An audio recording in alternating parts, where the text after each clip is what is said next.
as you probably know, I did a talk a couple of years ago about why I bought a little QRP rig called the ZEGU X6100 and why I didn't buy the ICOM IC705. But this one is talks about why I actually are now going in the opposite direction, why I've changed my mind.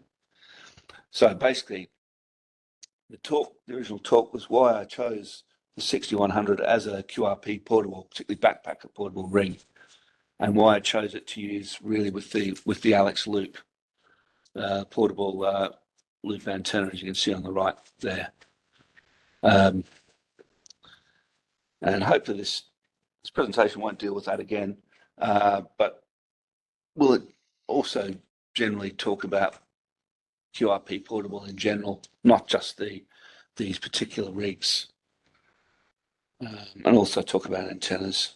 So going back a few years, I was looking to get into low power portable rigs, particularly for HF, but I wanted a bit of RF power behind it, not a pure QRP, so at least 10 watts, or the option to have 10 watts. Not even QRP rig will have that. Also, for the transceiver to be pretty light, pretty tough, and not break the bank, and also quite easy to use, certainly in the field, and you don't want to sort of be consulting the menu every 2 seconds. I wanted to cover 80 meters. Well, 80 meters is probably a bit expendable, right through to 10, but wasn't really interested in top band.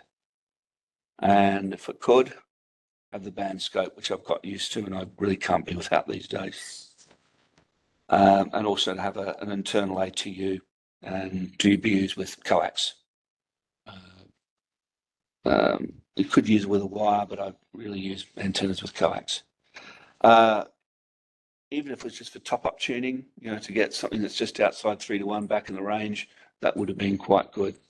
But it's even better if it's goes the full gamut.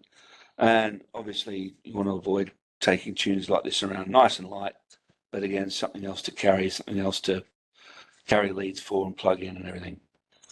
So, of the QRP rigs that are on offer, transceivers, the first one I looked at was the very versatile and very popular Yaesu FT817 and also the 818, which is its modern version. And this has been around since 2000. Very light, about 1 kilo, probably lighter than that, and also compact, as you can see by the size of the microphone there against the rig in that picture. Cost about the same as the ZEGU, about 600, including the VAT. One thing it has, which most QRP rigs don't have, is the 2 meter and 70 sems bands, which are also be able to be used on sideband CW. Fortunately, not a good band scope on it. There's a little,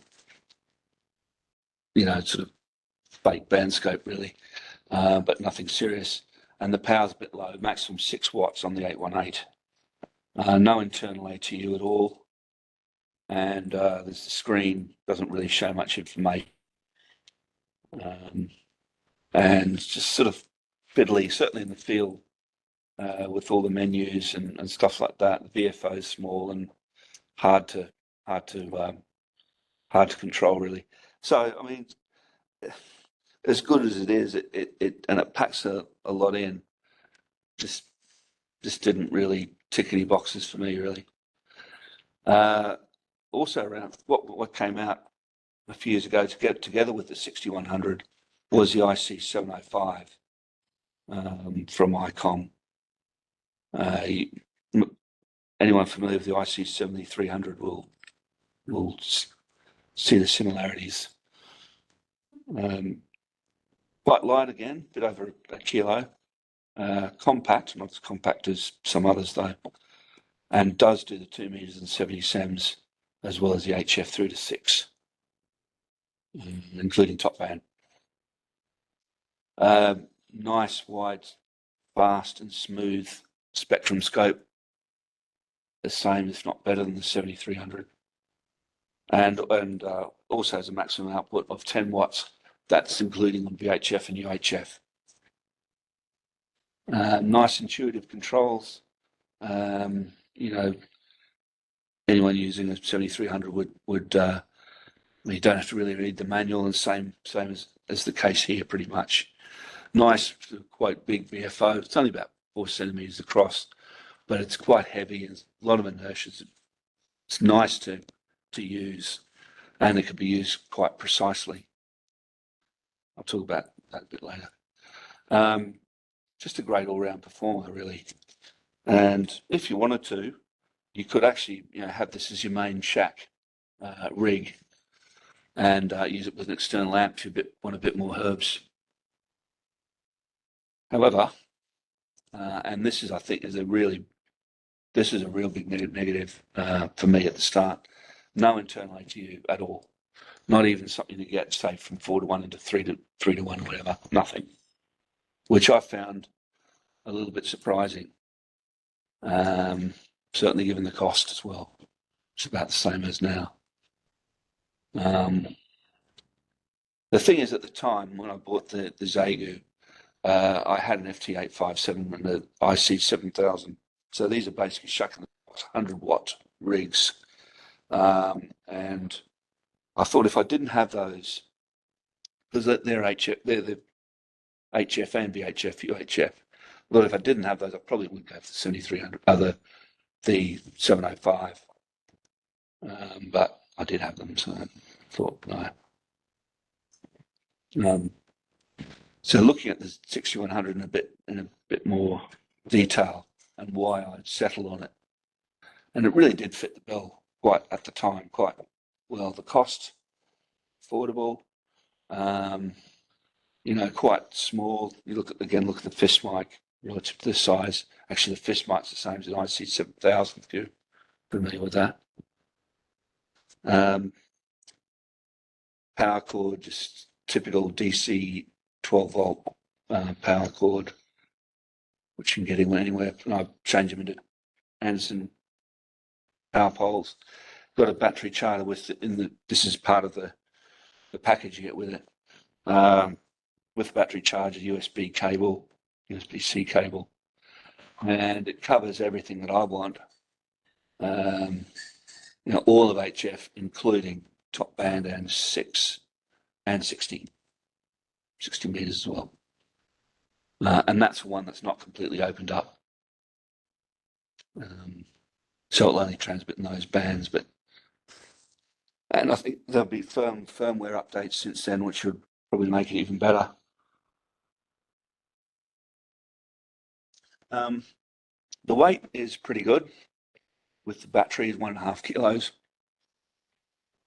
If you take the battery out, which I don't think you want to do, you actually have to take the battery, physically open it up to do that. It's less than 1 kilo. See dimensions there, quite small. It just fits in the palm of your hand pretty much. Pretty tough exterior, and which makes it good for outdoor use. I think you don't want these things to be too delicate and too fancy and too brittle. This one's quite good. Not that I'll drop it or anything like that, but there's not much that can. What's that? Not that I know of. So you're taking the battery out here? No, you have to take the battery out. You have to physically open it up to take it out. Yeah, but no, I haven't. No. Take the battery out. I'm sure how big of a job it is. I don't think it's too big. Just opening the case. Yeah, it's just a bit of a pain. Bit of a pain to open it up because you void your warranty. Don't I'm not sure. Yeah, there's a sticker. Is it? There's a sticker on the back, and if you unscrew it to open the back and break that seal, warranty. Oh, right. Okay, I didn't know that. Have a look on yours. Yeah, I mean, I wasn't going to. I always worry that the battery, because it's not user serviceable, so to speak, could eventually leak. Yeah. I think that's probably when once your warranty is sort of expired, that's when you might want to think about doing that. I think it's just a matter of opening the back and unsoldering 2 wires. Yeah, I think. Yeah. I haven't heard anyone say, "Oh my God, I can't replace a battery." I mean, Well, they sell replacement batteries. they do. Yeah. So it must be easy enough. Easy enough. Yeah.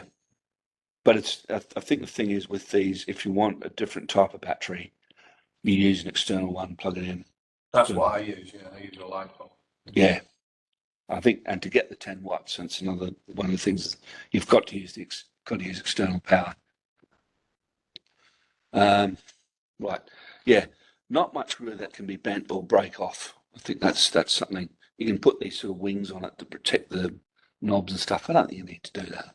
Don't really need to do that at all.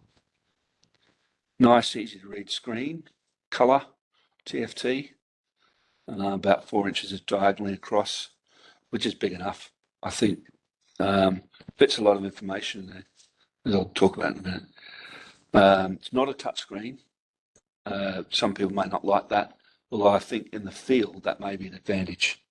If you're sort of fumbling about with everything, you don't want to change your modes. Less to go wrong.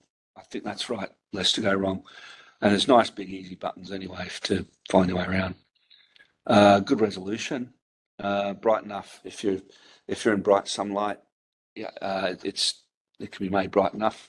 It's actually brilliant in sunlight. Yes, it is. Yeah, I've had no trouble with it. I generally sit in the shade with these things, yeah, it's good enough in any sort of daylight. I think the layout of the information on the screen is really efficient and well used. And just on the SDR itself, it is a pure SDR. It's not a hybrid. It's not a super H9. It's pure SDR. Not supremely powerful. It gives you a band scope, maximum band scope of about 100 kilohertz, which I think is good enough, and a reasonably fast refresh rate. Not fast enough, say, to read CW or anything like that, but fast enough to give you the information that you want. Pretty intuitive. Talk about a little bit about it in a minute, and just makes an efficient use of the panel space that you've got.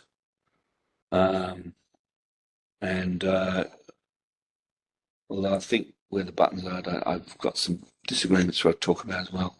But you look on the side of that bottom picture, you've got all the things to plug in your mic. You've got the little SD card slot, key, speakers, and there's even an outlet for the I/O if you want to put it onto a better spectrum scope as well. Okay. So about the ATU, this is the real selling point for me. Officially, it allows sort of between 4.5 to 1 or the opposite way around range. But I think it's even better than that. It tunes a wet piece of string. It turns a wet piece of string. And what the thing that I remember, I've got one of those little antennas, you know, where I know you've probably seen the back, you put the jumper lead to get the different bands. And this thing tuned it. This thing tuned the antenna. It wasn't receiving too well. I wasn't sure what was going on. But I didn't plug the jumper lead in. It was just unplugged. But it matched it still. I just put length of wire. Yeah. Put some length of wire. Yeah. And chucked it out the window. Connected it up. Yeah. It is really, really good, isn't it? It's I won't stand in many concerts with him, but it's tuned. Yeah, that's right. I mean that's not the tuner's fault. Can I just, Evan? Yeah, go Stephen. Can I just chip in there and say that having contested with this 2 weeks ago, the XPA 125B matching amplifier, the tuning that is equally amazing. Yeah, right. Oh, that's good to have that in the tuner because you need that, don't you? Mm-hmm. In order to get a close match. Yeah, I mean, certainly come in, chip in later, Stephen, how you sort of found it with the contesting and using it with the XPA 125, because I'll get a bit further into this, but I'd like to hear how you got on with it. Yeah, so things I tend to use reasonably near resident antennas anyway, with portable. So that would be my buddy pole, which you can tune quite easily. There's a soda beam band hopper that I use, and a long wire, this end-fed 80 meter shortened half wave, which gives good SWR across the bands, but does sometimes need some topping up. And also the thing is, with that antenna, it's quite a good one. I'd really sing the praise of this, even the bark bands. So it's right across the board. But sometimes you do need a little bit of matching. It's not quite what it says on the tin. And I use the Alex loop, which has to be, to use it without getting flash over on the capacitors and stuff, it needs to be really tuned in. So Another good thing about it as well, it does an SWR sweep. that's right, yeah, Which you can do that. absolutely. Yeah, so you don't have to take an antenna analyzer with you if you really want that. The internal battery, as you expect, lithium, and that allows you to go up to 5 watts, the same before. That's 12 volts. I thought it might be about 7 or 8 volts, but I think it is 12. That's what it said in the manual. And in theory, it's 3 ampere hours, which is quite a good performance, although people, I think, doubt that. Yeah, but certainly good enough as a backup. Just in terms of its current draw, something you need to think of and what battery you're going to take up in the field, etc. On transmit using 15 volts, which is right on the edge. You don't want to go any higher than that. It'll use 10 watts. Sorry, for 10 watts RF, it'll use 1.3 amps, which is quite tidy. If you go down to 5 watts, 1.1, and 100 milliwatts is 0.9 of an amp. It's not a linear thing. And on receive, I presume just with the sound up to a reasonable level of 0.4 of an amp. So what it means is that you can use the very light and also the cheap versions of lithium batteries. And this is not a cheap version, but it's a very small one. The one that you see at the bottom there, the tracer, 12 volt, 4 ampere hour. It's a LiPo, but it's weighs next to nothing, and gives a maximum. I mean, this thing to think of really, not just the ampere hour, but the allowable continuous current, continuous discharge, and this allows 4 amps.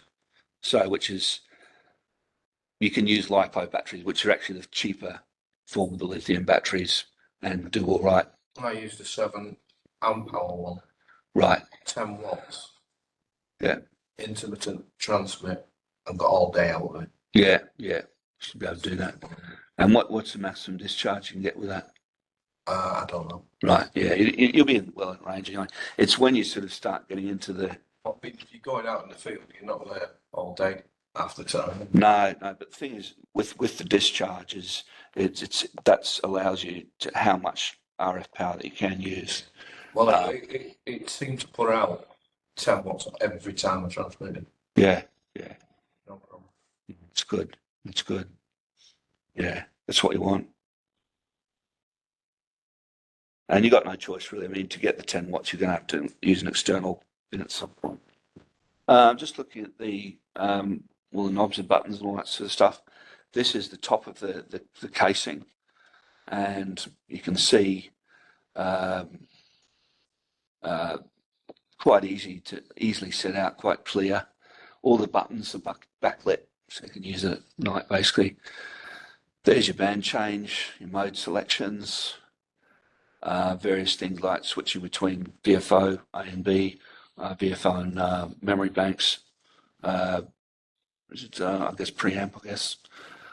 Hit the ATU button if you want to tune it, and FST is if you want to fast tune, slow tune, that sort of stuff.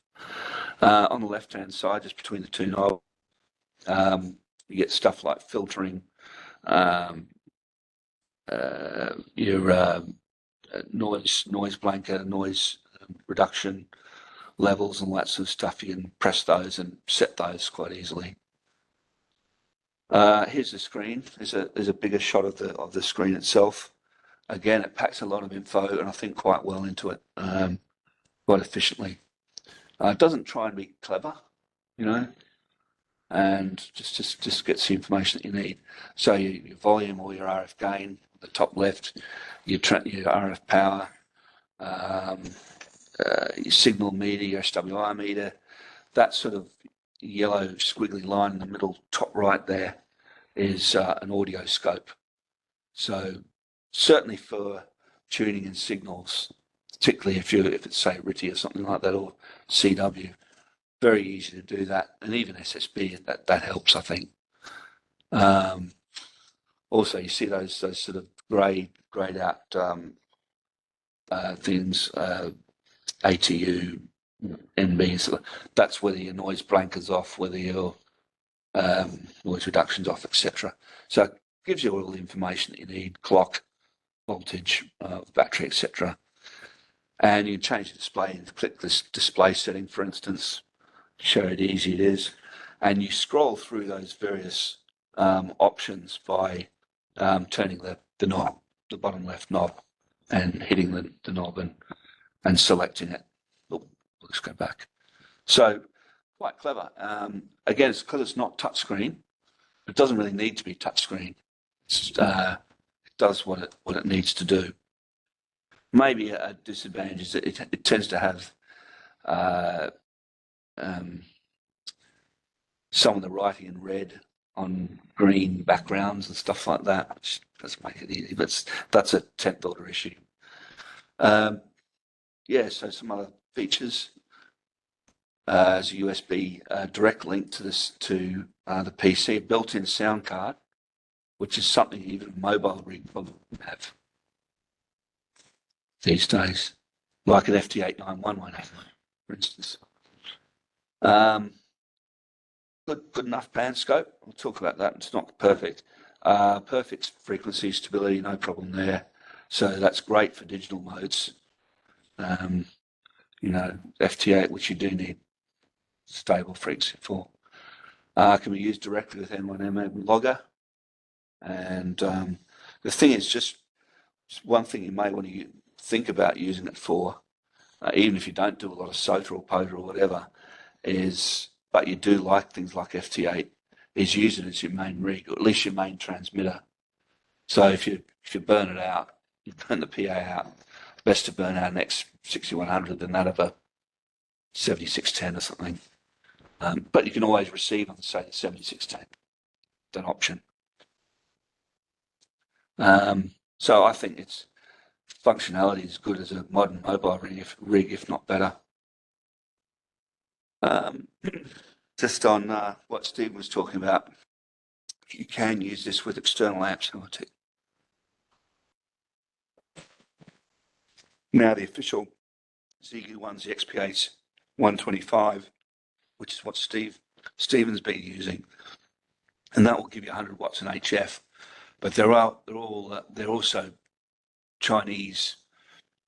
I wouldn't say rip-offs, but they're designed. They're not ZigGoo brand. But I saw one, I think it was just over £100, but it will give you up to 45 watts across most of the HF bands, if I remember. I used it with my Lumia at home in the shop. Yeah. 10 watts until I got 300 amps. Yeah.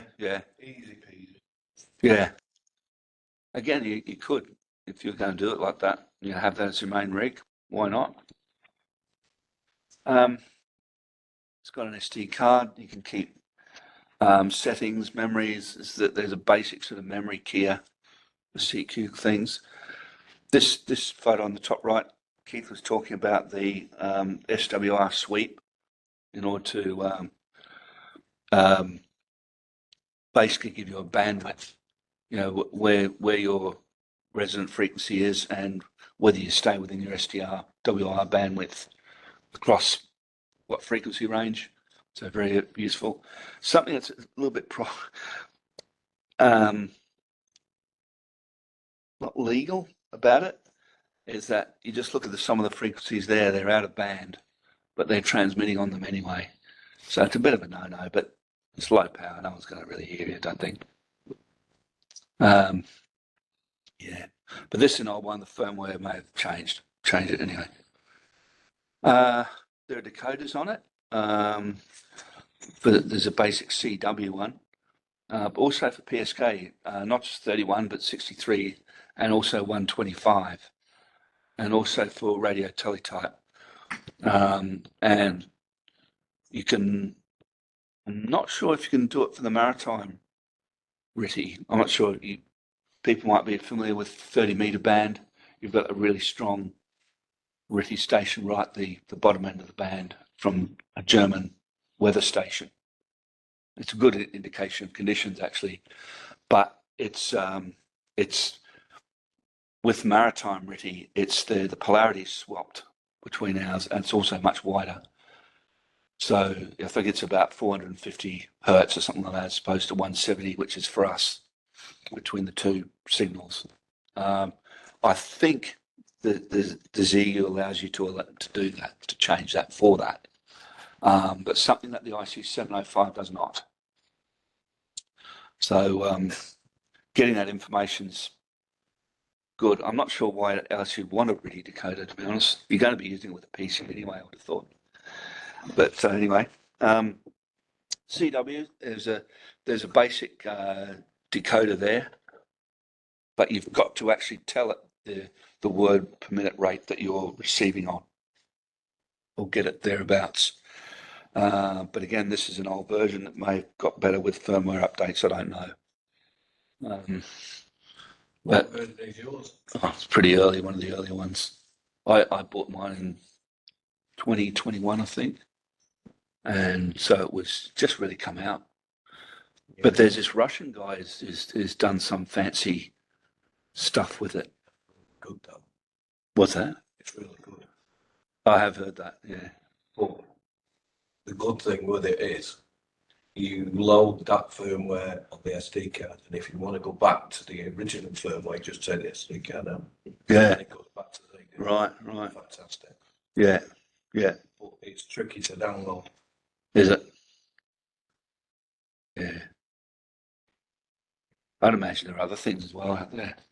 It makes the screen where you've got the audio scope takes up a little bit at one end, doesn't it? On the Russian guys one, it doesn't. It gives you the full width of your band scope, Right. which I think is better. Yeah. I've not used it. I've just read about it. Right. I've not attempted to download it. Yeah. But I like the fact that if you put it on the SD Yeah. card Just pull it out. and you don't like it, just pull it out. Yeah, yeah. That is good, isn't it? Yeah. Stuff again. I mean, it's, again, for a 600 quid radio, you get what you pay for, I guess. You get a lot of radio. You do. The thing is, it's not perfect. The audio is not great. And I think, It's crap. yeah, it's good enough. And I think Fixed. easily fixed. And I think if you're doing stuff in the field, you probably use headphones anyway. I bought off Amazon a little circular speaker that big. You told me about it. And it's absolutely brilliant. Yeah. It lasts forever on charge. It's USB charge. Yeah. Just plug it in the side. Yeah. The only difference for you guys doing CW, it covers up the key bit. But then again, you won't be using the external speaker. The thing is, with things like that, just on that, I think a lot of these QRP rings, because these sockets are very close together, what I tend to do is buy, you can get sort of line leads or extension leads where there's just wide enough, because you get some of the line leads are really sort of fat, and you plug it in, it takes up half the panel. But you can do that, and so you could probably just do that with yours and plug the speaker in the end of the. I bought this little speaker 20 quid off Amazon. I could hear it above traffic noise from the main.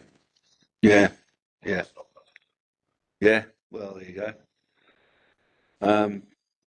Something about the band scope.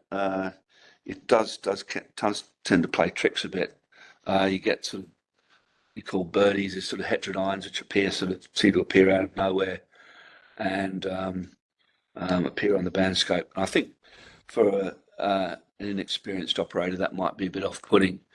If you know what to expect, you can allow for it. It's no big deal. There's no repeater access. Again, I think for a QRP rig, may not be a big deal anyway. You've got your firmware upgrades as well. I said need for firmware because you don't really need it, but I have heard that some of them do sort of cause other functions to degenerate. Again, I'd probably read the reviews and what you said, listen to people who've had experience with them. I'm up to firmware 1.7, and it was probably the last one that was released for it.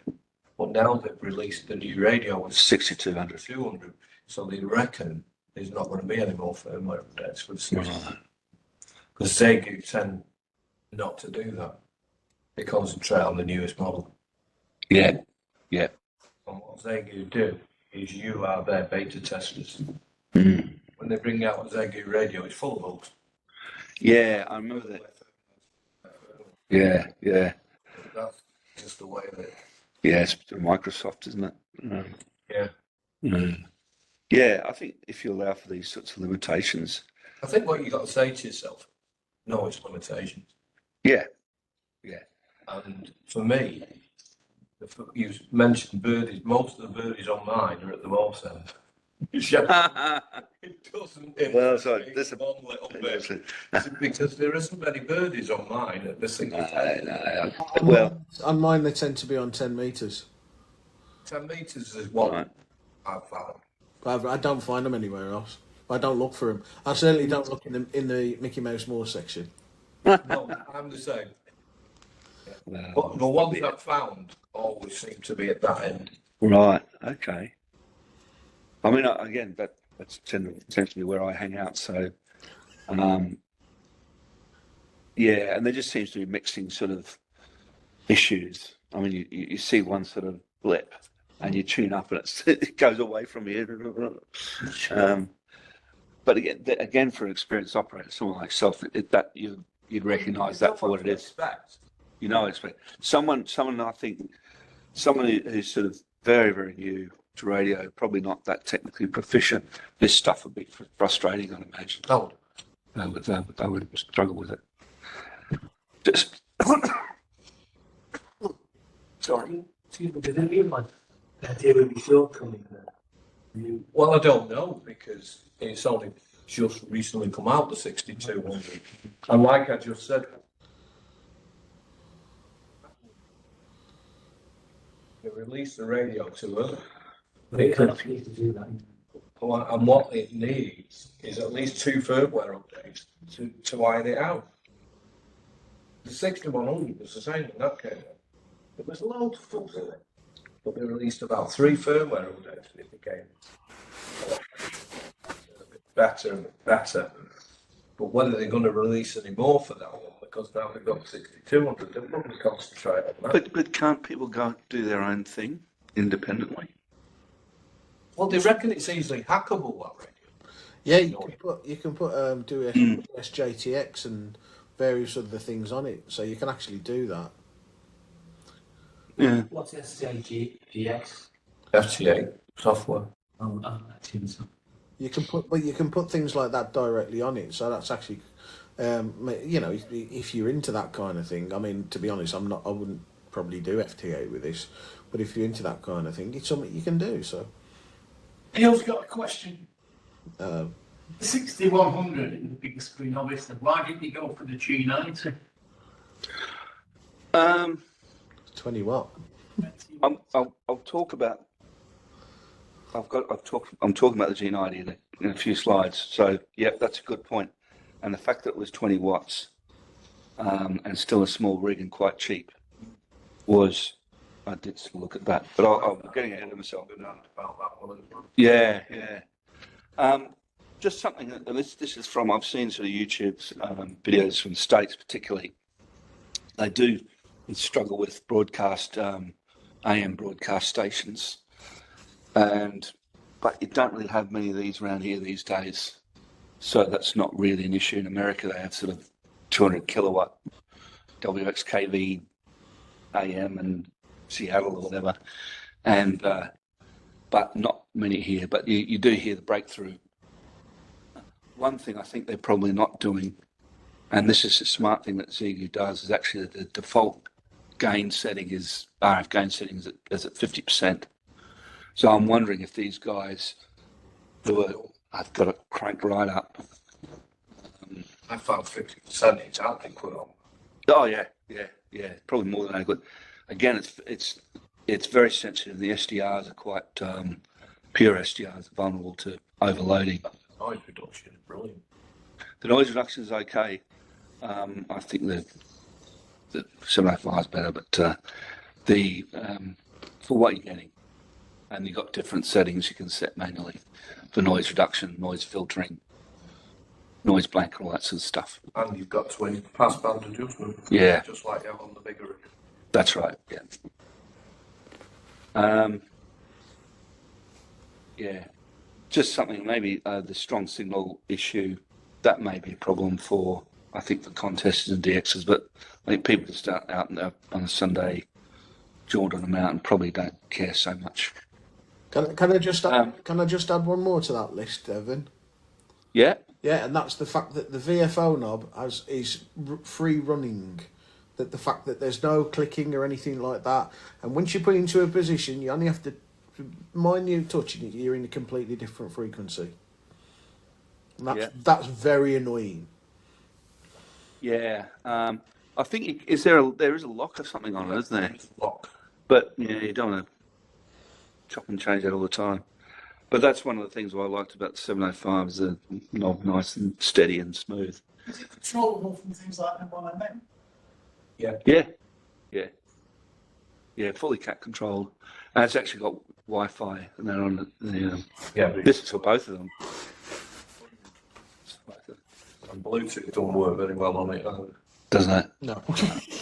No, they doesn't. Can't have it all. No, Can't have it all. Wi-Fi, to be honest. But are you going to use that in the mounting top anyway, really? I wouldn't use it. And the only thing I think the Bluetooth would be good for would be a headset. Yeah, you're right. Yeah. So what changed my mind, and while sort of was becoming more enamored with the 705. No, I wasn't. I was unemployed at the time. No, I didn't. I sort of felt feeling more and more like I wanted something like an IC 7300 in the field. Just got comfortable with it, and as much as it was good, I wanted something a bit better. And I was looking more and more at doing stuff outside on 2 meters and 70 sems. And we've got more activity on the CW stuff on Sundays. I think there's a 145 alive. I think there's just going to be more and more stuff that's being done on 2 meters and 70 sems as time goes on. Carson's been doing today. Carson's been working the world today at 2 meters. What on 2 meters, yeah. Aurora? Yeah. Oh, actually, well, yeah, I suppose. Oh, no, he did say it works about 15, 16. That's the space station as well. Oh, right, okay. There's a guy on there with 4 watts. Yeah. So yes, you're right in terms of 2 meters. Yeah, I think there's going to be. It's still not enough, really. On Are you talking about sideband too? Yes. Sideband, CW. I think Yeah, FM. when I go out, I just take a handheld because I'm not interested in CW. Well, that's the I thing. just use FM. That's the thing. I'm not interested in CW either. All right, I won't say another word. To be fair, some space stuff. There's been quite a lot around today. I noticed. Right. Yeah. Up in the hills, then the FM side of it can come out as well. Yeah, I think the thing is with and you'll notice it if you use quite a bit of power on FM, just how inefficient it is. I mean, it's full deflection as soon as you press down the PTT. You don't even have to say peep, and the needle's like that, sucking up all that power. And again, across a huge bandwidth, you sound great, but do you need to sound great? But I think there's these few things that are happening. I mean, you've got a renewed interest in 2 meters, particularly generally. You've got some rigs that come out, including the 705, which allow these bands. You've got the IC 9700, and of course you've got all the legacy ones like the FT 897, 57, etc. IC 7000, 703, 706. There's tons of these rigs out there that can do that, and there's just more of them. And I think, I mean, we're at the peak of the solar cycle now for HF, but there are certain. This is that's the thing of this. You wouldn't know it for HF. Well, this is the thing. People are probably expecting better, and when you get the solar storms, it's just Wiping everything out. it's wiping it out, and you sort of think, well, what else is there to do? And I think the VHF and UHF is a possibility that people must be thinking about. It's not very well led. The people who write for Radcom and things like that, I don't really know exactly how to really build it. I think once I'm digressing a bit, but something I've got to be in my bonnet about is that really since the Class B license was abolished and everyone had HF privileges, it was clear that VHF and UHF were going to have a problem going forward. But they've just sort of carried on as if nothing changed. Well, no, And they talk about machine-generated modes and stuff like that. It's like, digital modes, you idiot. anything to do with the RSGB, it's always promoted UHF and VHF and stuff like that. Why don't they talk about increasing the band on 40 meters to 7.3? Yeah, Or something like that. Yeah. And help out the HF a little. That may cover with all the Yeah. AM broadcast stations you're producing over a period of time. Yeah. Because, I mean, you look at the numbers that are around now compared to what they were 10 years ago. yeah, that's right. There aren't as many. Yeah. So potentially these bands could become available in the same way that a fair proportion of medium wave might become available at some point in time. So you've got there potential. The top band is going to increase in size. Yeah. But I mean, the way things are going is that these AM stations are going to disappear Yeah. unless you're Chinese. So potentially there is going to be increase in size. Correct me if I'm wrong, but the States have got a bigger band. Well, this is the thing. I mean, IRU3 has up to 7.3. So 7,000, and on 80 meters, I mean, they call it 75 meters. They go up to 4 megs, and our crummy representatives can't really deliver. So the same scenario potentially could happen there. Potentially.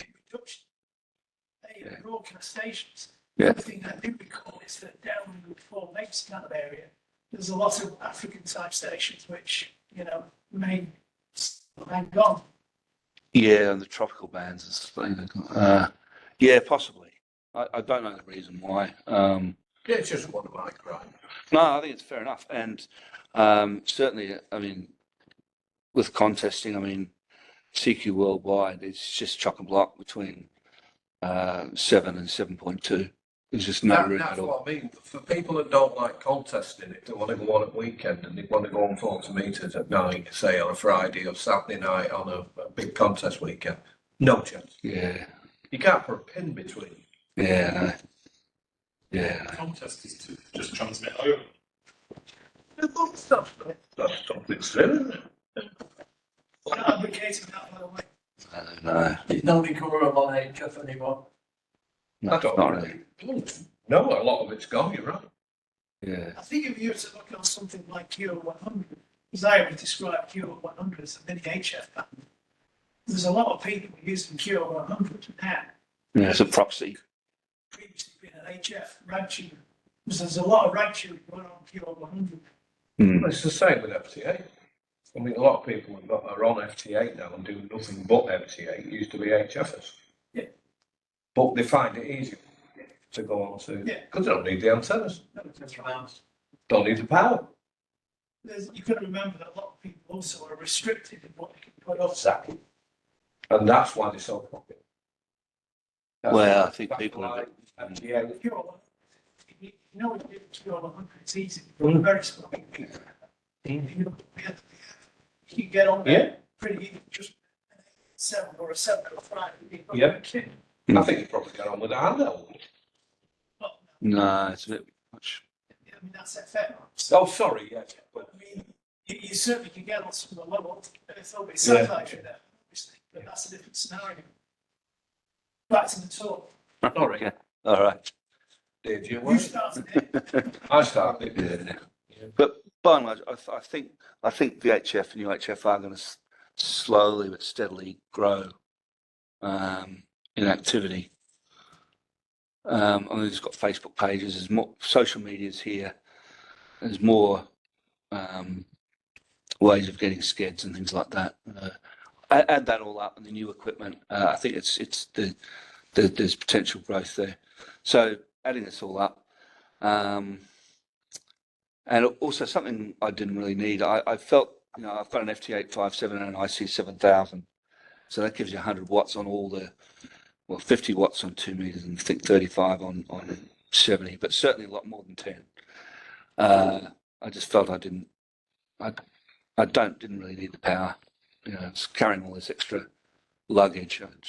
I'm usually operating from high ground, like sort of Woodbank Park, which is here, which just looks nice. It does normally, but Not very hilly, Evan.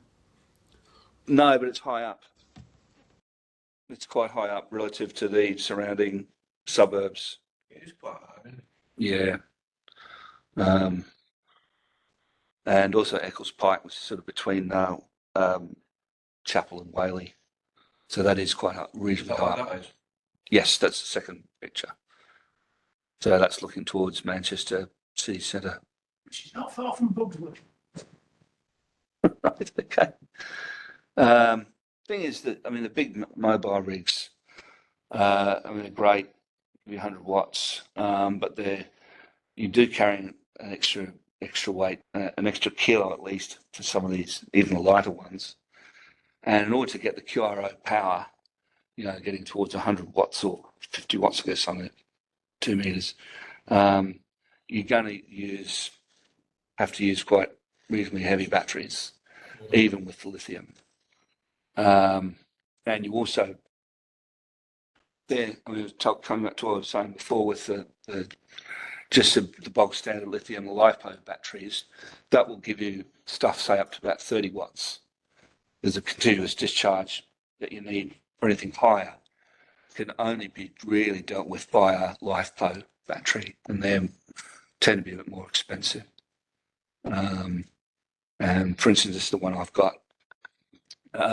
For what you get, I mean, it's quite light, it's quite compact, big, but again, it's twice the weight of something that you'd use for a QRP rig, at least, and costs a bit. Is that lead acid though? No, that's LiPos. That's lithium. Was it iron, phosphorus oxide 4, whatever it is. So it's that's LiPo and these. Like lifey pose, that's what they people tend to call them, lifey pose. If pose, okay. Yeah, but certainly for a QRP rig, you don't need those. But for QRO power, you're going to need something like that. And I think why. Yeah, so QRO rigs, you sort of FT857 types, not really ideal for backpacker portable, in my opinion. And part of it, and this is coming back to what you're talking about, the G90, is sort of just the shape of them, how they're built. I mean, they're made to slot into things in a car dashboard, not really made for operating anywhere else. So you've got a sort of thin profile, nice and slimline, but they extend quite a bit backwards. Look, the FT89s, no, look back. The FT891 goes back, getting towards a foot. And even with sort of something like the G90, which it's the shape. Again, it's not really made for this sort of stuff. You might want to sort of plonk it on top of a car dashboard or something, or put the sort of thing down on your boot or something and stare at it. But not really what you want. This is the ideal sort of situation, is that you've got a nice sort of landscape type set out, all the functions facing up at you, screen, knobs, buttons, etc. And this is the Aircraft KX2, and Andy brought one in last week. I think, last time. They are lovely, very small. That makes it look big. It's actually very small. They're pricey. I buy one of those over the 17, but it's 705. I think if you're really super serious backpacker portable and you go up Scarfield Pike and things like that with them, you really want as less stuff you're carrying as possible. This thing will have the tuner inside, and no, it doesn't. It's purely HF. I'm not sure if it does top band, but top band. But really, the bee's knees in terms of, and there's also those Russian ones, the TX 500s, similar sort of thing, and they'll be water resistant and stuff as well. So looking at the 705, something to notice if you put them side by side here, just how much bigger in terms of overall volume the 705 is, and particularly in terms of depth. Depth in this photo is going backwards. The 705 is pretty much twice as big. Roughly the same weight though. Roughly about 1 kilo, including the battery. 705 is a bit bigger screen, but there are a lot of things that the 705 beats it. Obviously, the VHF UHF operation. Lots of these sort of bells and whistles like GPS. Really need it. There's D-Star, which I think people would use. Repeater operation on 10 meters as well. Check, I'm not sure. A great band scope and waterfall. Again, very fast, smooth spectrum scope, which I quite like. Again, you can even read the CW up to 20 words a minute. Very nice and even. You can set for fast and slow, etc. How you like. And the spectrum width can go up to 1,000 kilohertz, which is probably more than most HF bands, but really useful. Really useful for probably more SWLing than anything. When I listen for the HF air bands, and all the channels are spread out. One's on 5598 kilohertz, one's on 5616, 5649, all over the shop. Not one after the other, unfortunately. The other thing, no birdies or anything like that, is what you see is what you get with the spectrum scope. Touch screen, again, as I was saying, maybe not what you want, depending on what you use it for, but certainly it does make it a lot easier. And the other thing as well it does free up the panel and the top bit, so you don't have to have buttons there and knobs and stuff like that. You look here, you can just press well, there's actually hard buttons on the bottom there. Hit menu, and there you've got the things that you can adjust or hit function, just like the 700. Yeah, it's a bit slightly different, but yeah, if you use the 7300, you're at home. Hosed really. Pretty similar, yeah, and just similar logic to it. Yeah. That's got Wi-Fi and Bluetooth, though, isn't it? Yes, it does. Yeah. Yes, it does. Yep. And it's one of the things is all the repeaters are all plugged in, all programmed in. Has it got more program? They're all programmed pretty Does good. it have a terminal hotspot inside 705? I don't think so. No, it doesn't. Does it not have one? I've never had one, but I've read about it. It doesn't. Yeah, just with I mean, pretty obvious. Certainly, if you're taking it outdoors, you have to be careful with the screen. Don't want to prod it with anything. And if you just buy a screen protector, if you can, they're cheap, just a bit of film, peel it off, stick it on. I think you should do that if you use it inside as well. Only a handful of buttons, which I think's good. Again, the touchscreen sort of takes care of that. The VFO, coming back to that, quite small in terms of its radius, but nice and heavy and very smooth and doesn't drift, which I think is perfect. And obviously the better audio quality. Again, you could use It's the film audio stick. quality, but Yeah, it is. Yeah, very noticeable compared to the 70. I'll touch on that, VFO. Total potential on it. No. No. What you can do is speed up the spin rate in terms of you see where it says 145,800 and it's got that arrow above the last digit. move it along. You can move it along and make it more coarse or more fine. Same as most rigs. Same as most rigs. Yeah. Which you can do on a 6100 as well. Right. Yeah. I think with certainly the bigger Yaesus like the FTDX 5000, you'll have the two knobs. You have the very fast one which you grab onto and just like a jog dial, and the standard VFO, but not here. And also I think there's the quality of the build architecture far better. It is far better. One of the things it's to notice it's not exactly the same as a 7300. You just think it's just a 7300 sort of chopped in half or something. It's actually a pure SDR, but only up to 25 kilohertz, 25 megahertz. So just below the 10 meter band, but above that it's a hybrid. And yeah. Would it still suffer from like 7300, the overload? I'm not sure. I mean, I haven't heard any issues with overload with these things. Again, I think people use them in situations where you wouldn't get overload so much. Like you're not going to get a very strong signal very near to where you are. But I mean, the Yanks are sort of, they have the problems with the AM stations with the 6100. I don't hear of anything like that happening with the 705.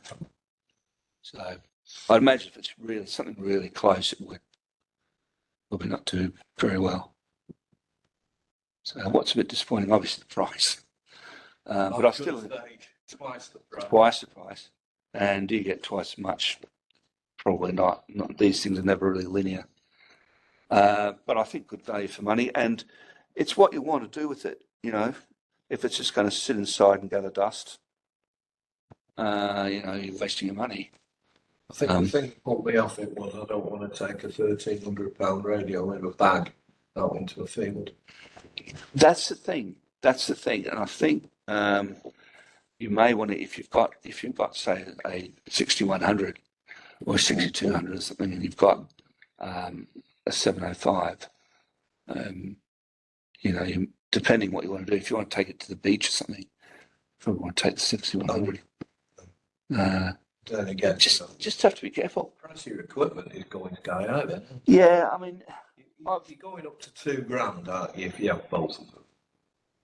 well, that's right. I mean, but it depends. It depends what you want to do. Exactly. If you want something that's you feel is just going to be bashed around a bit, and you don't want to put a lot of padding around it, 6100. The amount of times I do QRP outside, do I want to pay 1,300 or do I want to pay 600? Yeah. The answer is a no Yeah. brainer. I think in your case, you're where I was 4 years ago, and that I'd occasionally do QRP. It wasn't my main thing. Exactly. Plus the fact they missed the boat because they didn't put an antenna in. I think, In my opinion. yeah, I think if Yaesu wanted to come into the market for this, they could trump this, Wipe that off. wipe it off the map. If it, With that TDX 15. right, okay, well, Evan, interesting. just on that, I would in a heartbeat take the 6100 away with me to wherever I was. I wouldn't want to take the 705 with me. I wouldn't No. risk it. Well, for two Yeah. reasons. I wouldn't want to risk it for the price, and second of all, it's far too bulky. You can't. That's the thing, another thing. Yeah, you got to. Plus you've got to add more by putting an antenna tuner in the bag with it. I mean, you don't have to have an antenna, depending what antenna you're using. But again, I think for most people, they're going to have. 279 without chip. Comparing, let's say you 60 watt and the icon, which one's got the worst menu to operate? I think The amateur radio operator coming in, would you say get the 61 or would you go straight for the icon? I'd go straight for the icon. Again, it's. I've always, whenever Pete Waters says on his, Waters and Stan, whenever he says in his videos, this radio is fun to use, I always say, no. If you're a newer operator, don't use it. Don't buy it. What? Which one? Well, whenever he says that, radio, Pete Waters, do you watch his videos? What? Yeah, Wallace and Gromit. Yeah.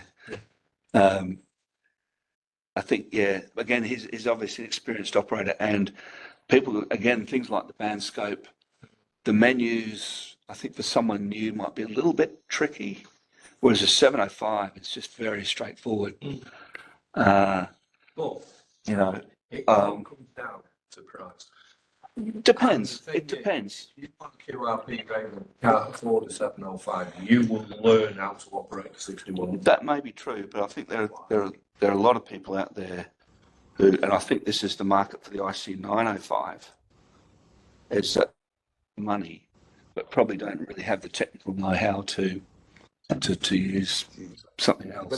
So the 905 is everything for a microwave operator, for someone who's probably not very technically proficient. But Evan, Would you it's too say you Anyway, it's too expensive. It's just far too expensive. well, I bought my 7100 and an antenna tuner and the antenna and all the coax for the price of this radio, sure. and that's a shack in a box, and it is far too expensive, and you don't get an antenna tuner. Yeah, but There's no buts. It's as simple as well, that. there is a but. I mean, I've bought one. Lots of other people have bought one. You bought one for show. That's what you bought. Show. Look at me, I've got a 705. That's good. I may not have one. I might be lying. Let's say you G106. It's like, Again, it's cheap. What's that? About 5 watts. I've heard the rubbish. there's that many now coming out on these little QRP Chinese radio. I mean, we're making a new one that's got a full shack in the box for 500 quid. What power is that? Not sure what it is. It's on their website. Yeah. Silver thing. The reviews on it are quite good, like everything else, but it's in the field, does it work? Well, that's the point, isn't it? I mean, the figure for that icon is expensive. Yep. What add-ons have you had to buy on top of that to make up? Not talking about your battery now. I'm coming to that. Yeah. It's the big money now. The sundry items. Is it 50% dearer than what you're going to pay for your ZU add-on? You've got to wait and see. While you're there. You're ahead of your time there. Here we go. So there are peripherals which allow you to they allow you to operate and give you the tuning that you need. So this is the MAT 705, which I've got. Again, it's the picture betrays its size. It's like 2 cigarette packets together, and very light. Runs off its own charge, of its own battery. So it is quite tiny. In fact, you could probably put a little slot and slot it in behind the rig if you really wanted to. It's still extra. It's still extra. It's still extra, and How much extra? again on the antennas, you could for instance use. I mean, if the Alex loop, for instance, you're tuning that to resonance anyway. For argument's sake, last time I used my 6100 out, I just slung it in the glove box in the car. Yeah, Right. yeah, And I put a mag mount and a whip. yeah, That's it. yeah, I've made a lead to go in the cigarette lighter socket. yeah. So it goes up to They'll give you 3 meter amps. flow, boom, That's the sort of thing. tune, Yeah. and I'm off. Yeah. And that's it. Well, that's exactly right. That's exactly right. And if you're going to stay purely on HF, and you want a rough and ready rig, and you're not too fussy, stick with that. And I think the difference with the 705 is that it's the quality of things like the analyzer. Yeah. I'm an SWL. It's one of the things I take the thing out for. The scanning setup that you can get on it, really, really good, really, really precise. You're saying it's bad radio. No. But the thing is, to justify that money, you're going to really want to make use of those functions and not just boast of, I've got GPS and blah, For blah. my mind, it's too good to take out. It is, and I think for the vast majority of people, that's right. I think if you're going portable in a sense from the back of the car, as opposed to being portable at the top of the hill, Yes. then the back of a car job is probably quite reasonable. Or if Yeah. you're on your old age, you want something to play with. See, in that case, if you use the back of a car, you'd probably use the G90 because it's a slimline rig. You're staring at it that way. You don't have to have it on the ground, so it's Well, sort of a tower, and it's got 20 watts. Yeah, and it's got 20 watts. The thing about the G90, it's got double the power of these ones here, and it's a reasonable price. The screen's a bit small, but it gives you what you want. So again, if you're doing mobile where you're just driving up to a hill and putting a wire up, I'd go for the G90.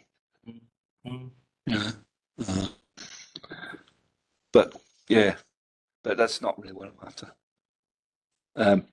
Just something. It is horse for courses. Yep. And the thing is, I mean, the antenna tunes. I'll talk about this tuner first, but you don't need to have a tuner really, depending on the antenna. This is really good. This is the Chinese one. Matt also make the bigger one for the which tune a wire for home use. I think you've got one of those, Simon, if I remember. But gives you top band through to 6 meters, which is I think is really good for this tiny little thing. And but it won't tune a wire. That's probably the only negative thing about it. Very small, very light. You can hardly feel it. The only thing that connects it is the patch lead and the control cable to the rig. Again, it runs on its own power. And you charge it. Yes. Yeah. Yep. So you've got the charge port. You can see on the top right there. Yeah. And the two little indicator lights saying it's on and it's actually tuned or not. You get enough power out of it for a session. Oh yeah. I haven't had to charge it. I mean, they're not something that use a lot of power anyway. You shouldn't be charging it all the time. Anyway, doing something wrong if you do. But nice wide, 1 to 30 almost range, S2R range. I think that's probably a bit of exaggeration, but certainly it's always, even with stuff I know that's out of tune, like the short little whips, and I haven't changed the thing. It'll sort of buzz around for a few seconds and then give you the match. Cost around 170. Again, like you're saying, it's an add-on. And I did decide to buy it. 170. 170 Top of 1300. on top of 1300. Not gone by. But it does include the VAT. That includes the VAT. You got a case for it? No. You can buy an Icon one for 200. I've seen the Icon one. But this is, I thought, it's good enough. Because the carries all in. But it's not that big. I mean, again, I used to take the Z100, tuner, which is a sort of quite a sizable box, but very light. Needs a 12-volt supply. Not really a deal breaker, really, but it's just annoying.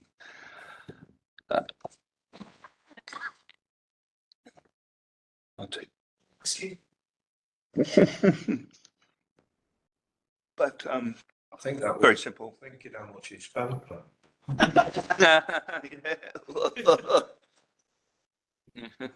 It was tough in your look at his Oh no!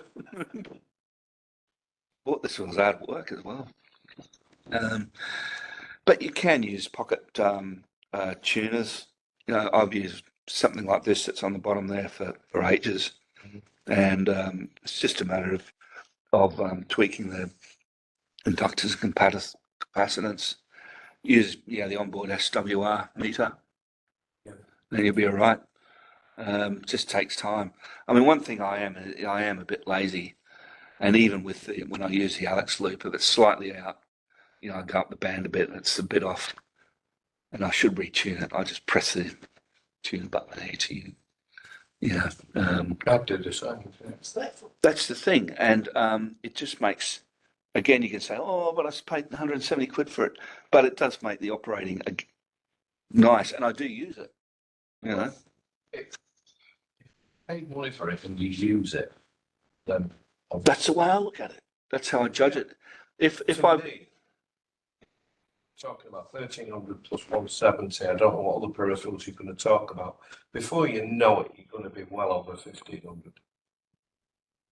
yeah, yeah, but see, I'd say 30% of my operating now is now outside. If you Doing get this. this use that, that's great. Yeah. Again, I think if that was say 10%, you'd think, well, is it really worth it? If I'm just going to use my base station most of the time, and only occasionally go outside, get a El Cheapo Yeah, rig. I mean, 6100 is not exactly cheap at 600, is it? No. Again, you want to be doing some outdoor activity to justify it. Are we made in a second-hand market then? You can find them on eBay. You can find a few. Why do I trust buying one off eBay? It's into the matter. You don't know who's been inside of it. It's where it's not okay. That's the opposite. It's also a pair of rabbits. Yes, Yeah. indeed. Funnily enough, someone made a comment about the second-hand option of availability of the 705, and they're not many on the market. People hold them. Well, I think with the 6100, I think a lot of people are going to do what I've done. Get that as the sort of gateway drug, and then move to something maybe a KX3 or 705, whatever, down the track. You do that, you probably may want to 76, think they'll want it. Yeah. Raise the cash for all this earwog. You can, yeah. That's right. Yeah. So just on the manual tuners, they're quite light. Some of them now are quite dear, but you can with QRP work rigs, you can get kits ones and stuff like that. I could, with that one that whip that is showing there.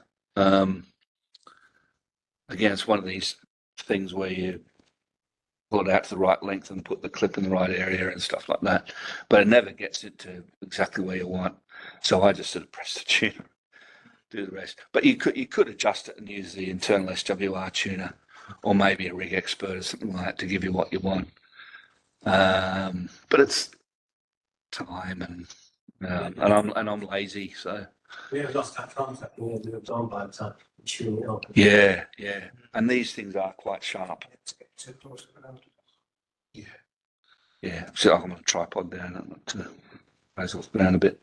And then there's the Alex loop.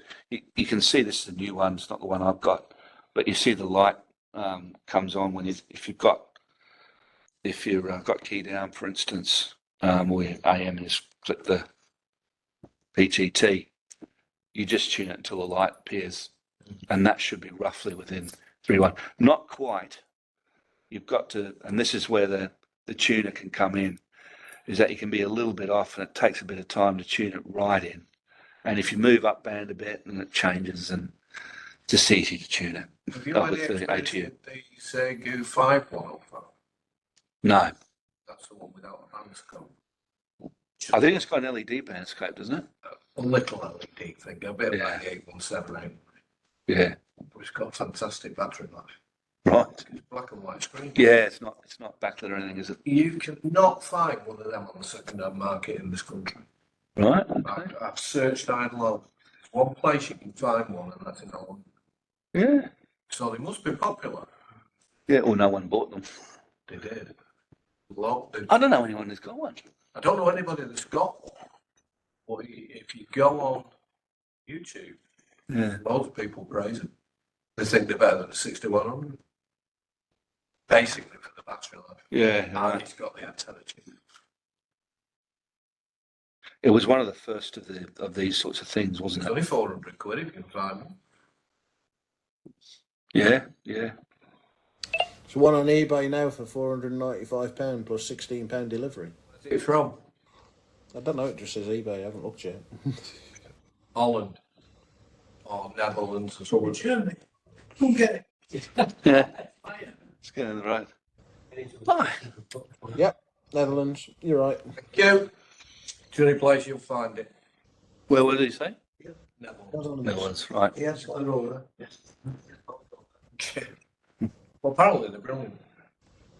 Yeah, I think they're one of the first of their type, weren't they?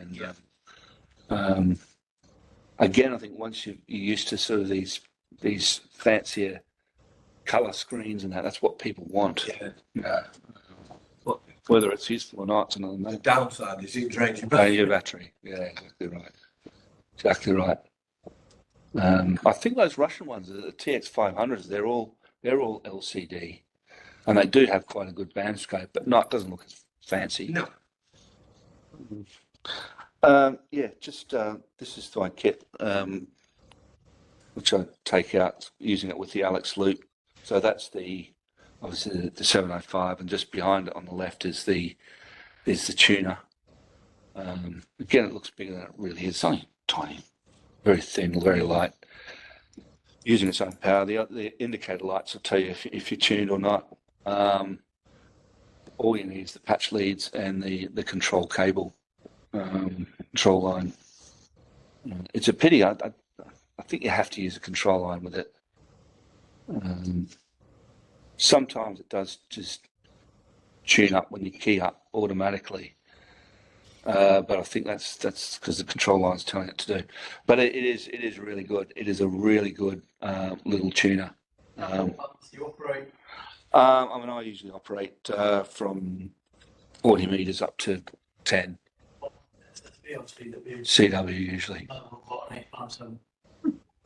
What? Well, I've got an 857, but it's heavy and it's this is much better. Why didn't you buy a Kanga kit for me? I'm moving on. Eh? You bought a radio that you more or less already had in the 857. Well, sort of. What's up with the hill? It'd be 857. Alright, you've got a nice looking radio. Yeah. So, if I was on a hill, you'd be working SSB, wouldn't you? You'd be getting every inch out of the radio. Oh, well, I could work SSB if I wanted to.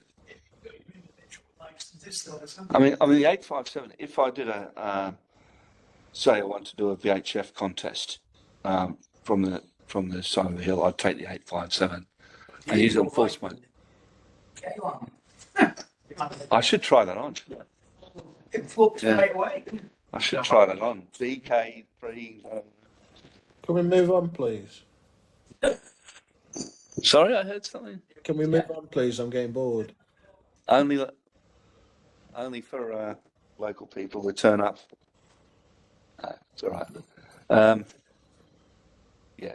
So just on the current draw of both of these, I think they're, again, this is a bit subjective.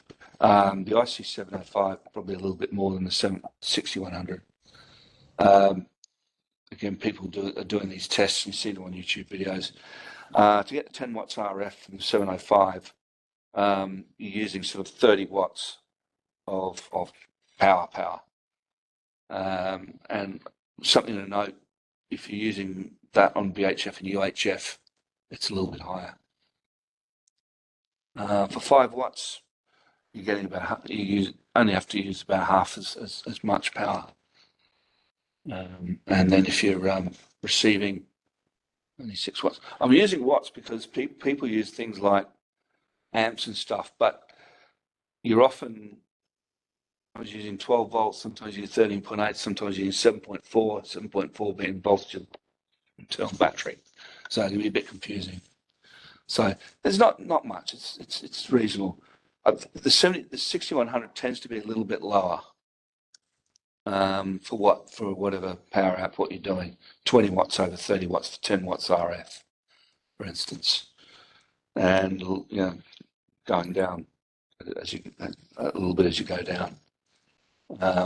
So it's 705 is high. It gives the impression that with its size and the fanciness of it, it's a real power sucker, but it isn't really. One thing I do like about it is the batteries. They're interchangeable. Ah, you stole my thunder. Sorry. Yeah, internal battery. Yeah, just clips to the back of the rig. And it's the same as my Icon handle. Ah, that's right. Can't you go thunder we can steal? No, exactly right. Yeah, you just clip it on the back, and 7.4 volts, 1.8 ampere hours. You'll get away with quite a bit of operating with that. Again, you can't go more than 5 watts RF. When I first started using it, Trio 2200 GX V8 2 meter ring, and that was an ICAP battery. Oh God. Banned now, aren't they? Yeah, it's started to show that.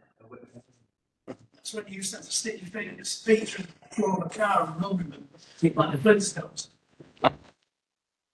One of the things is that if you've got ICOM handhelds, you can use the batteries, certain ICOM ones, interchangeably. So that's pretty good. You priced them. They're actually quite cheap. I looked at on Amazon. They're only 30 odd quid. With Icon, no. Well, when I looked at Amazon, I was looking at the BP 272 and 307. 307 is the one the double the ampere hours effectively, and you can see them on the bottom of the screen. But they're only about 35, 40. It's not an Icon. Right. 65, 70 quid. Oh, really? And that's for the smaller capacity. For the higher one, it's over 100. But it did actually say BP. It will do. They are. They do say the same number, but the Chinese knockoffs. Do they work? I believe they work, but Probably not as good. not as good. Yeah. Look, the genuine Icon ones, like Neil said, for the smaller capacity, 67 quid. And Yeah. higher capacity is 90 to 100. Right. Okay. It did seem a bit too good to be true when I saw it. Yeah. But yeah, so you can get the bigger one, which gives you twice the capacity, but it's only about 100 grams heavier, and it makes it a bit fatter. But it's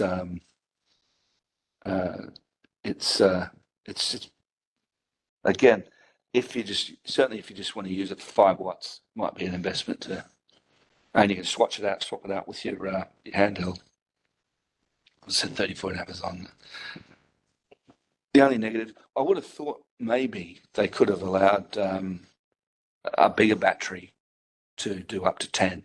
Maybe not for long, but to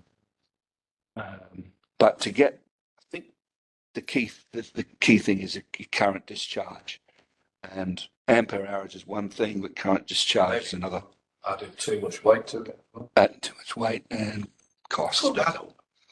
Yeah. But if you want to get 10 watts, you've got to have the external power. Again, you only need maximum 4 amps. I think the cigarette lighter, really only 3, and the cigarette lighter will give you that. Cigarette lighter in your car, 10 amps.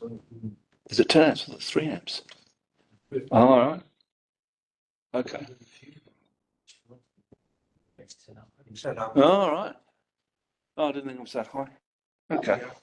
You got to be careful if you're running the radio from a cigarette lighter for too long, because you can flatten your battery. Yeah, I think you could. Also burning wire out. Well, yeah. I mean, I've used it a couple of times with the 6100, but only on 5 watt. Yeah, right. But I've been high up, so I can hit contact. Yeah, again, I think if you can drop the power down, do it. Why not? But again, if you're using, and this is coming back to the SSB FM thing, if you're using SSB, you're going to get at least half as much power as FM, at least. And it's twice as efficient. So you could get away with 5 watts for that instead of 10 for FM. Again, this is why I use the tracer, 4 ampere hour, 12 volts, gives a maximum current draw of 4 amps, but I can have the radio, full deflection, and also have a little charger to charge my phone at the same time, and it's no problem. So, just a summary, which one you choose for yourself? Very much depends on your budget, as we were saying. I think if you've got the money, and you particularly really want the access to those VHF and UHF bands, go for the 705. General quality is better overall, and if you're certainly familiar with the 7300 or the 7610 for that matter, you'll be very at home with it. If you're sort of not much of a QRP operator, only occasionally, or your finances aren't that great or whatever, or you want a tough rig to go out with, and you're happy with HF only, 6100. And as Stephen has been doing, you've got the option of an external amplification. And of course, the 6100, only 6100 has the internal ATU, and a good ATU at that. So I think it's a winner. So in my opinion, if you can, have both. Have everything. Huh? Your question, but you don't have to answer if you don't want to. All right. Depends on this. You spent going QRP, a total roughly estimate, but it depends. So I bought the 6100, so that was No, no, 705. You 705. So it was about 1300, I guess I paid for it. That's the accessories. That was just with the rig. And so I bought that with the tuner, so you can take that, and I guess a few other bits and pieces, take that for 1500, 170. That's it. That's all you spent on all bits. Well, I've got the antennas. I mean, well, it doesn't have to be purely QRP, but the Alex loop probably cost. Well, QRO can be cheap as well. Doesn't have to be expensive, and QRP doesn't have to be cheap. So I'm surprised you paid that. Yeah, but Evan hasn't got a car. Fee. He's paid Yeah. Treasury. Yeah. Don't have a wife either, so I can afford these things. It's true. So you say in conclusion, have both. Yeah. When you go portable, operating portable, do the radios work better if you sit on the fence? I'm not going to answer that one.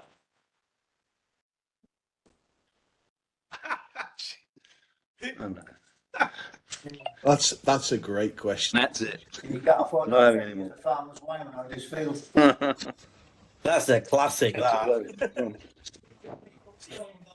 There's an antenna there. Boom. Let's try and just plug into that. Well, Compromise. I want those in the car. Cover. Okay. Thank you. Thank you very much. Thanks, Evan. Change my mind. That's all right. I am. That's right. Yeah. Buy a hotspot. No, I want to do RF. I want to do RF. Well, Radio frequency. Yeah, no, Transmission. Oh, yeah. you could have worked Steve, all over the place. Steve wants to comment. yeah, a couple of things which I'll say about the 6100. 5 watts for me and my antennas, it just doesn't do it. So I have to use 10 watts. I have a very nice little battery pack, which is also a USB pack, which is perfectly good at operating the radio, and it cost me 50 quid off Amazon. It's got, what is it, 3 ampere hours, 33 watt hours. It's enough. Yeah. It's enough to keep the radio going. It's enough to get QSOs, even with my antennas at home, because I've done just on 10 watts, and that just for that it's great. And then on top of that, we've got the actual linear, which I think is a game changer, really, because I think having used it for the contest. I mean, the great thing, I do contesting to experiment more than anything else. Having used it for the contest, I can tell you for a fact, it's a great rig. Why did you use the 6100 over the 7100 for the contest? There were a couple of reasons. First of all, it was the amount of power I was going to use. I did the entire contest on batteries. So for the entire duration of the contest, I was on batteries. Not one moment did I go on the mains, which I was actually quite pleased about. Got much better noise performance. Also, the 6100 with the linear draws 20 amps. The 7100 draws closer to 30. That's interesting, isn't it? Yeah. But when I was using... To the opposite. When I was using the watt meter, on the front, when I was actually transmitting, I was using no more than 10 amps. And that's on full power. That was on 100 watts. Yeah. So at the end of the day, it's much more efficient. I found the band scope to be perfectly adequate for what I wanted to use. And obviously, I don't use it for Mickey Mouse Morse. But I found it perfectly adequate for SSB. It was great. The only problem that I had was there was some RF on my audio, which I think was, having done some research, can be quite common if you don't if you don't properly choke the microphone, and also have a common mode choke of some description in between the radio and the linear. Where's your antenna? Is it close nearby your station? Well, when I was running it, it was probably about 25 foot away. So Okay. So fairly close. Mm. But I don't think it was that, and it worked. It was worse on 20 and 40 megs, and as you got to 80, it was a lot worse. I did a lot of reconfiguration with some of the filters that I've got there with me, and that actually fixed quite a lot of it, and it made it, but it was still perfectly usable. And by the end of it, I was really happy. I was really happy with that. Also, I can get the entire rig in a backpack. I can get the radio, the antenna tuner, and a power supply of some description in a backpack. And then it's just a case of sticking a whip up. Mm. That's a big difference. It's, if you want to, not necessarily what the Americans, the preppers would call bug out radios or anything like that, but it's a big difference if you want to take an entire rig out. You'd be better having really cheaper for you to go on QRP with just a second-hand CB. Yeah. Well, yeah. No comment. No comment. On 11 metres. You get Christ. Like I said, I'm gonna bring it all in on Saturday. I'm gonna bring the the linear and the battery as well. That's all going to come in on Saturday. So you can have a look at it. But it's the only thing the thing that annoyed me the most Well, it works, as I say, it works nicely with N1MM. It works nicely with any computer cat control. But with my Mac, it was great because Rumlog NG that'll control 2 radios very nicely, so it's nice and easy. The thing that annoyed me the most really was the VFO. The knob was just so quickly and so easy just to bump. That's literally the only problem.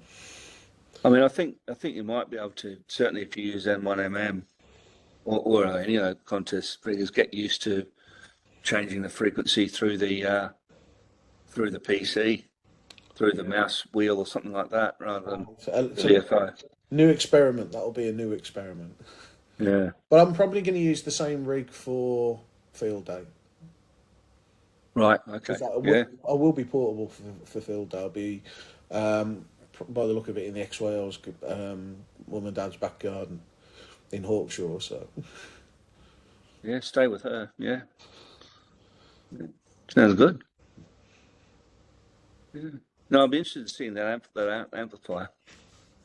I haven't seen one in the flesh. I've just sort of seen on the. it isn't big. It isn't big at all. It is very small. Is it heavy? No. No. When I put the lot in my bag, and I literally carried everything in my back. You know, my black backpack, which the one with the antenna on the side. I put everything in the bag, and the heaviest thing in it was probably the power supply. Rough. Wow.